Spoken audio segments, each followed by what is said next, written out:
बोलिए भारत माता की, भारत माता की। ये मैं कई बार मीटिंग लिए, खैरतल वालों की आवाज को क्या हुआ है? बोलिए भारत माता की, जय जय श्री राम, जय जय श्री राम। आज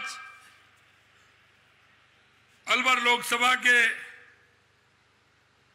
खैरतल जिले में आज की ये हमारे लोकसभा के प्रत्याशी भूपेंद्र जी यादव साहब की इस चुनावी सभा में मैं सबसे पहले तो आप सभी अलवर और खैरतल वालों को सौभाग्यशाली मानता हूं कि आपके यहां भूपेंद्र यादव जी प्रत्याशी और चुनाव लड़ने के लिए आए, क्योंकि आपको किसी तरह की कोई चिंता ही नहीं होनी चाहिए। आपको कोई चिंता ही नहीं होनी चाहिए, क्योंकि वहां पूरी तरह से उस पर माननीय केंद्र में भूपेंद्र जी आपने देखा है पहले किस तरह से किस उसमें रहे और आगे और भी ज्यादा रहने वाले। एक बार जोरदार तालियों के साथ माननीय भूपेंद्र जी का स्वागत और अभिनंदन करिए। हमारे बीच में हमारे राज्य सरकार के मेरे कैबिनेट के साथी भाई सुरेश यादव जी, जो यहाँ के प्रभारी भी हैं, भाई हमारे सांसद उत्तर प्रदेश भाई जगदम्बिका पाल सिंह जी जो आए निश्चित रूप से राजस्थान में, मैं उनका भी स्वागत और अभिनंदन करता हूं। भाई राव नरवीर सिंह जी पूर्व मंत्री हरियाणा, वो भी हैं, उनका भी मैं स्वागत करता हूं। भाई हमारे प्रदेश के उपाध्यक्ष मुकेश आदित्य जी मेरे साथ आए। भाई रामेद यादव जी, आप जानते ही उनको, रामेद यादव जी को खैरतल की कितनी चिंता रहती है, आप सभी को पता है।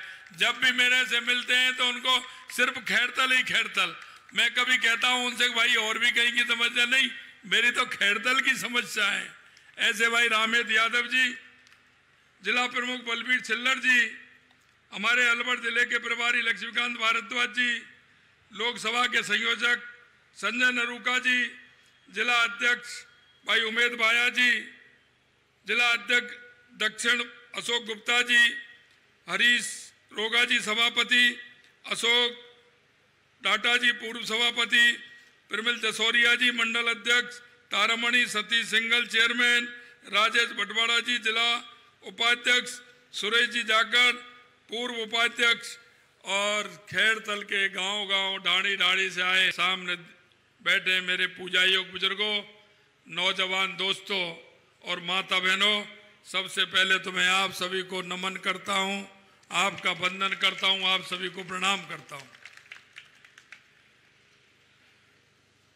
आपने देखा होगा आज मैं अभी पहले जयपुर में था, फिर सरदार शहर में। आज राम जी की शोभा यात्रा निकल रही थी, कितना आनंद आ रहा था, कितना उत्साह था। इसलिए मैं आपसे कहना चाहता हूं, पहले बोलेंगे जय जय श्री राम, जय जय श्री राम, जय जय श्री राम। मित्रों, मैं आपसे कहना चाहता हूं, आज वो क्षण देखने के लिए आप हम सभी हैं, क्योंकि 500 साल का वो कलंक, हम रामनवमी तो मनाते थे, लेकिन जब अयोध्या की तरफ देखते थे, हमारे रामलला टेंट में विराजमान थे, टेंट में विराजमान थे, तो मन में ये बात आती थी कि हमारे रामलला उस दिव्य और भव्य मंदिर में कब विराजेंगे। जब भारतीय जनता पार्टी आंदोलन करती थी, कहती थी रामलला हम आएंगे, मंदिर वहीं बनाएंगे। विपक्ष के लोग उस पर टिप्पणी करते थे, तारीख नहीं बताएंगे। अरे मैं उनसे कहना चाहता हूं, कांग्रेस के लोगों से, अरे हमने मंदिर भी भव्य बनाया, शिलान्यास भी किया, उद्घाटन भी किया, डेट भी 1.5 महीने 2 महीने पहले आपको बता दी, आपको निमंत्रण भी दिया। और एक दिव्य और भव्य मंदिर में 22 जनवरी को रामलला के प्राणों की प्रतिष्ठा भी हुई।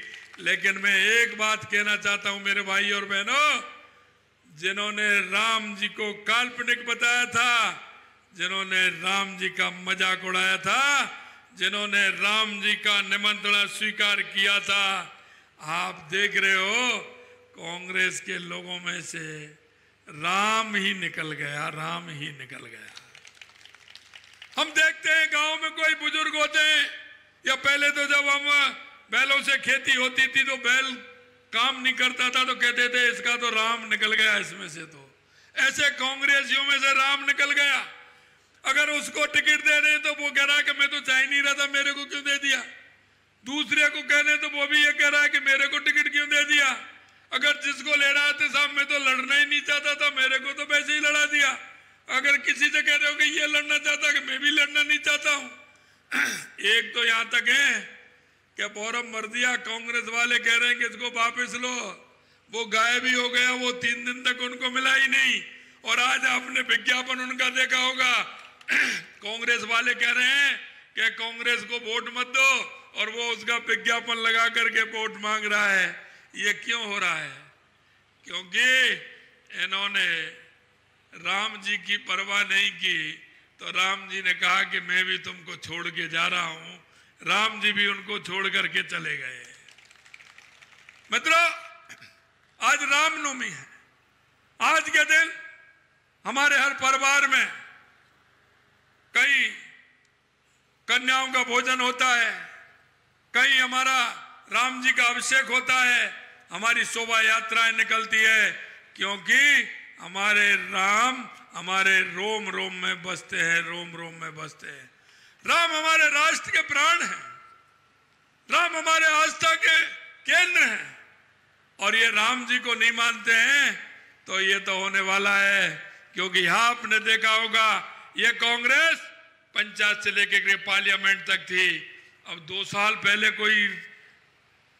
पहले कोई क्षेत्रीय दल या कोई पार्टी बन के आ गई, वो अगर सब सीटों पर भी आ जाते कोई समझौता करने के लिए, तो कांग्रेस वाले यही भी कहते थे उन पे भी समझौता कर लेते।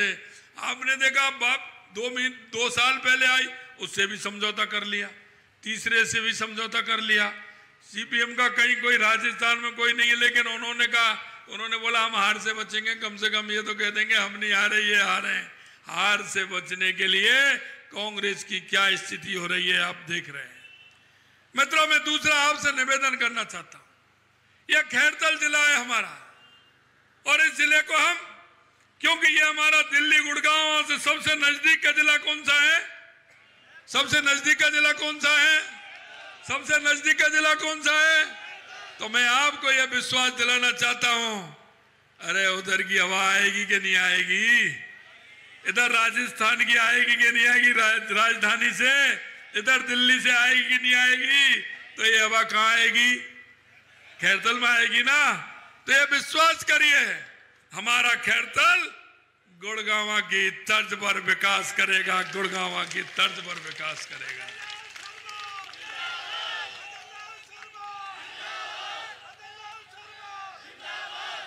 मित्रों, मैं आपसे कहना चाहता हूं, क्योंकि आपने देखा है हमारे यशस्वी प्रधानमंत्री नरेंद्र मोदी जी का विजन आपने देखा है कि मोदी जी जो कहते हैं वही करते हैं, और करते हैं वही कहते हैं।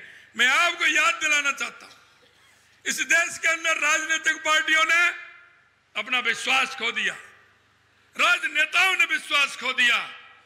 लेकिन आपने 2014 के बाद देखा होगा, 2014 का हमारा संकल्प पत्र था, उसको पूरा करने का काम देश के यशस्वी प्रधानमंत्री नरेंद्र मोदी जी ने किया। और 2019 का संकल्प था, तो उसको भी पूरा करने का काम देश के यशस्वी प्रधानमंत्री नरेंद्र मोदी जी ने किया है। और अब आपने देखा होगा 2024 का भी संकल्प पत्र आया है। हम भी 4 महीने पहले राजस्थान में भी संकल्प पत्र आपके बीच में लेकर के आए थे। आपने उन पार्टियों को भी देखा है जिन्होंने सिर्फ घोषणा पत्र लाते थे और चुनाव के बाद उसको खोल के नहीं देखते थे कि जनता के बीच में हमने क्या वायदा किया है।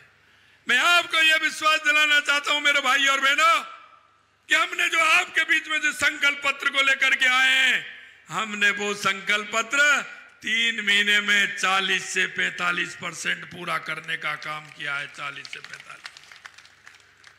इस कांग्रेस ने ईआरसीपी की योजनाओं को लटकाने का, अटकाने का, भटकाने का काम किया। मैं अगर आपको विधानसभा के अगर फैक्ट में बताना चाहूंगा आपको, एक भी विधानसभा का सत्र ऐसा नहीं जिसमें ईआरसीपी की जिक्र नहीं की हो। एक भी उनका ऐसा बजट नहीं जिसमें ईआरसीपी की जिक्र नहीं की हो। लेकिन जिक्र की थी। कभी इन कांग्रेस के लोगों ने ईआरसीपी की फिक्र नहीं की मित्रों, कभी फिक्र करने का काम नहीं किया। और आपने देखा होगा, हमने 1.5 महीने बाद हमारे देश के यशस्वी प्रधानमंत्री नरेंद्र मोदी जी ने हमारा मध्य प्रदेश से समझौता करा करके ईआरसीपी में जो वादा थी उस वादा को भी हटाने का काम किया और उसका समझौता करने का काम भी हमारे देश के यशस्वी प्रधानमंत्री नरेंद्र मोदी जी ने केंद्र सरकार से, मध्य प्रदेश सरकार से और राजस्थान के बीच में समझौता करने का काम देश के यशस्वी प्रधानमंत्री नरेंद्र मोदी जी ने किया।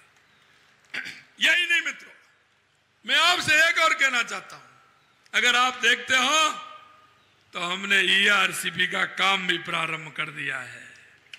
हमारे इंजीनियर लग रहे हैं, जमीन आबादी का काम प्रारंभ हमने कर दिया, क्योंकि मोदी जी की गारंटी है ना, गारंटी यानी पूरा होने की गारंटी।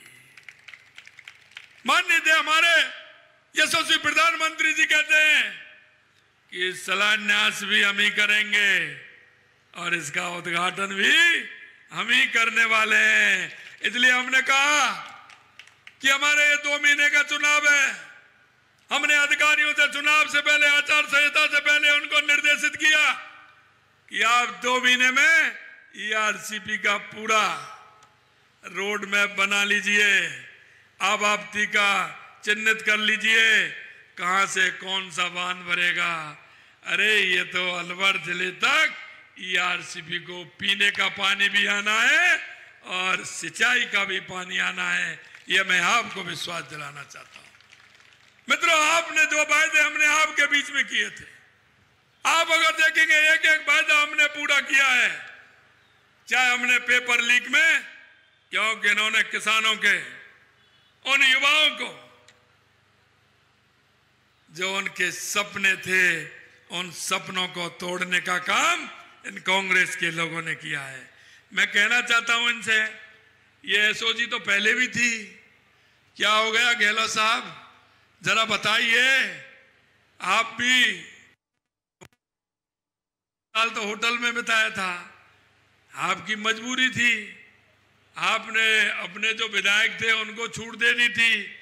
जिस तरह से मित्रों मैं कहना चाह रहा हूं, भ्रष्टाचार का आलम राजस्थान के अंदर पिछले 5 सालों में था, कभी नहीं रहा जितना भ्रष्टाचार इस कांग्रेस की सरकार ने किया। और मैं आपसे यह भी कहना चाहता हूं, यह कांग्रेस भ्रष्टाचार की जननी है, भ्रष्टाचार की जननी है। हमेशा कांग्रेस ने भ्रष्टाचार के आधार पर, तुष्टीकरण के आधार पर, जाति के आधार पर, धर्म के आधार पर राजनीति करने का काम किया है। हम आपको विश्वास दिलाते हैं मेरे भाई और बहनों कि हमने जो वायदा आपके बीच में किया, चाहे में उज्ज्वला गैस का सिलेंडर हमने 450 रुपए में 73 लाख महिलाओं को देने का काम राजस्थान में हमने 1 जनवरी से किया है। यही नहीं, आपने देखा होगा हमने कहा था किसान की सम्मान निधि बढ़ाने का काम करेंगे। 6000 रुपए हमारे देश के यशस्वी प्रधानमंत्री नरेंद्र मोदी जी देते हैं। पहली कैबिनेट में 2000 रुपए बढ़ा करके 8000 रुपए करने का काम हमने किया। 8000 रुपए करने का काम। मैं आपसे यही कहना चाहता हूं, आप हमारे 90 दिन के काम को देखेंगे तो मैं कहना चाहता हूं आप आंकलन कर लीजिए, पिछली सरकारों के भी काम देख लीजिए, इनके भी देख लीजिए कि 90 दिन के अंदर अपने घोषणा पत्र का 45% किसी ने काम किया हो, क्योंकि हमारे मन में कोई किसी तरह का भाव नहीं है। हम जनता के बीच में जाते हैं, हमारा कार्यकर्ता जनता के बीच में जाता है, हमारे कार्यकर्ता पर भरोसा जनता करती है और हमारा जो भी जनप्रतिनिधि कहता है उसकी बात को भी अमल में लाते हैं। आपके बीच में जाकर के हमारा जनप्रतिनिधि कहता है अगर सार्वजनिक काम है कि मैं इसको कराऊंगा, तो आप विश्वास मान लीजिए, चाहे हमारा पदाधिकारी हो चाहे हमारे मंच पर विराजमान जनप्रतिनिधि हो, आपके बीच में जो वायदा करके आएंगे हमारी सरकार उन वायदों को पूरा करेगी, ये भी मैं विश्वास दिलाता हूं। अंत में मैं आपसे इतना ही निवेदन करना चाहता हूं मेरे भाई और बहनों, आप सौभाग्यशाली हैं, क्योंकि आपको पता तो है, लेकिन मैं बता देना चाहता हूं आपको। मैंने माननीय भूपेंद्र जी के साथ मेरे को मौका मिला है पूरे देश में काम करने का।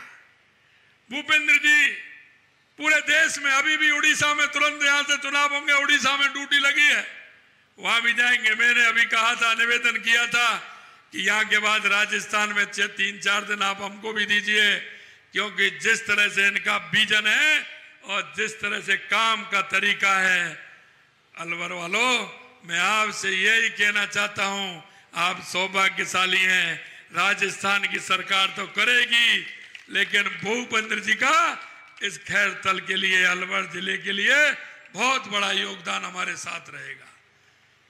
आप निश्चित मानिए, आपसे जो हमने वायदा किया है, और इस खैरतल को तो मजबूत बनाना है, मजबूत बनाना है, क्योंकि हमें इसमें फायदा है।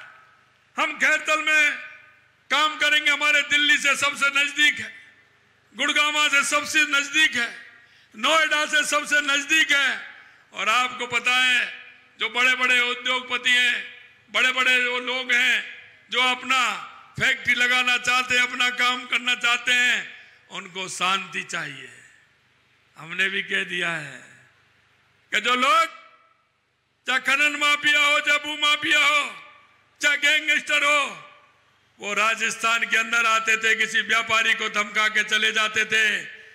हमने 15 दिसंबर को हमारी शपथ ली और 16 दिसंबर को एंटी गैंगस्टर फोर्स का भी हमने निर्माण किया।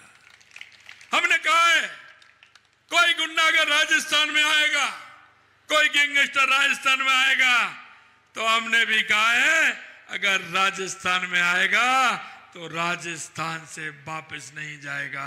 ये भी मैं आपको विश्वास दिलाता हूं। इसलिए भाई और बहनों, मैं आपसे अंत में यही कहना चाहता हूं कि आप 19 तारीख को माननीय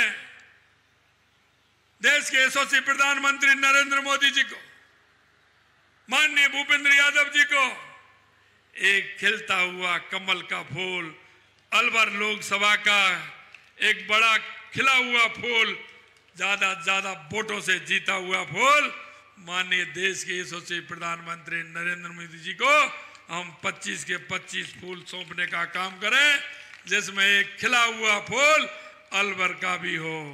यह मैं आपसे निवेदन करना चाहता हूं। मुझे विश्वास है राजस्थान से 14 में भी 25 सीट आई थी, 19 में भी 25 सीट आई थी, अब की बार भी 25 सीट आएंगे।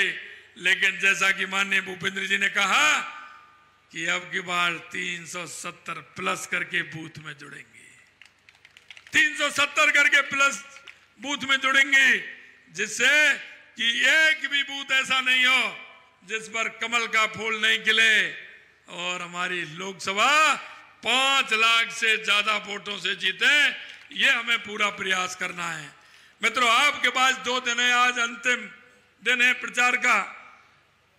कल आप पूरी तरह से घर घर जाकर जनसंपर्क करेंगे।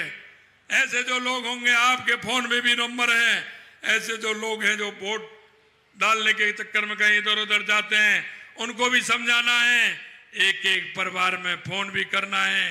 आपको जाकर के सुबह 7 बजे से 10 बजे तक हर घर के, हर परिवार के वोट डालने चाहिए। डालेंगे ना? डालेंगे ना? तो हाथ खड़ा करिए ऊपर और जोर से बोलिए, भारत माता की, भारत माता की, भारत माता की।